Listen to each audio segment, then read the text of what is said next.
Omukikuru w'emyaka 72 rekodi yabuze obwire omutura w'ekyaro kya Busaana omutawuni kanso ya Kibale nagira ngo mu mwaka gw'2017 okwezi kw'okubanza akikiza na kampuni ya China Construction Company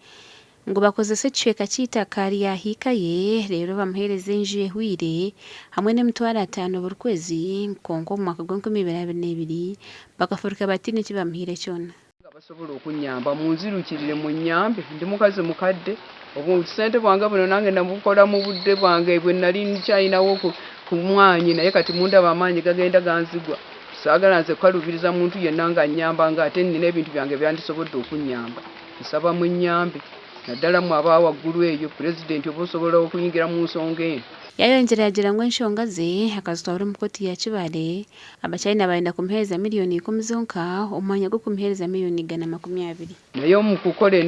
agreement endala bwe nabatwalira empapula zange ne batandika okumbuzaabuza n'enzira yo mu balooya n'abawandiikira nga mbasaba emitwalo 5 buli mwezi gye baba bongerako okukozesa ekitundu kyange ebyo byonna bambuzaabuza netumaliriza nga tebalina kye bakozeeko ogunayenda President Museveni hamwe n'enganzi y'ihanga Dobula Nabanja Minisita Matia Kasaija hamwe na Minisita Fred Byamukama okutaha mu nshonga ze kati looya bwe twatuula mu nsonga looya n'agamba tekale tukkanye ki ekyokukola nenda basente ze baali bampa zaali ntono kati bo ne bagamba kale balindekeramu ennyumba naye ng'ennyumba nsobola okuzikozesa mu buntu nga n'abantu abantu nga y'abantu kuba eriko ebiyumba by'embwa enshonga ezi tizikwasira mukikuru wenka bitu n'abandi bataka nka birungi Judy Tadeo hamwe na Businje Nancha nabano benda kampani egi ebashashire miliyoni 6 abachina abo batandika okumbuzaabuza bwe nabatuukirira ne batandika okumbuzaabuza ati n'ensalawo n'engenda mu Bayigo Aid ekibale mu mwaka gwa 2017 naku 13 Septemba 2017 nemba wabira ati ne bawandikire ebbaluwa nga babayita okulagira mu ekitundu kino kyabo tukwetaaga obwakaiso babutuweereze kandi nyowe nkuruma muno omukazi kuba nindima ebyokula byange nyina abaana 12 nkabazaala abaana 12 tinyine buyambi bwona obukusobola kunkonyera kulolerera eka eyo Nsamba Peter Powell wabaye gukora nga town clerk wa Kibale Town Council nagira ngo hakabaho kukwata kubi enshonga zo mukikorogo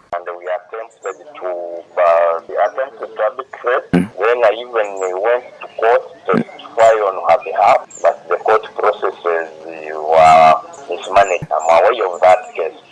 Yeah, it was unfair to her. 2 years contract. With her was not honored. Manager wa company alikulabira omuprida wabo Oscar Mugabe nagira ngo bamanye enshonga yo mukikorogo biti ngo barinzirwa mu koti. The fact is this matter is still ongoing in court, and it's Solicitor has issued with their lawyer, so it goes to the law council. Of course, as a senior journalist, I think you are aware that I cannot comment on the matter that's ongoing. Company ya China Communication Construction Company niyo yakoze uruguto rwa mubende kakomero Kibale Kagadi. Gashokanwaga ba Ambrose Katoto.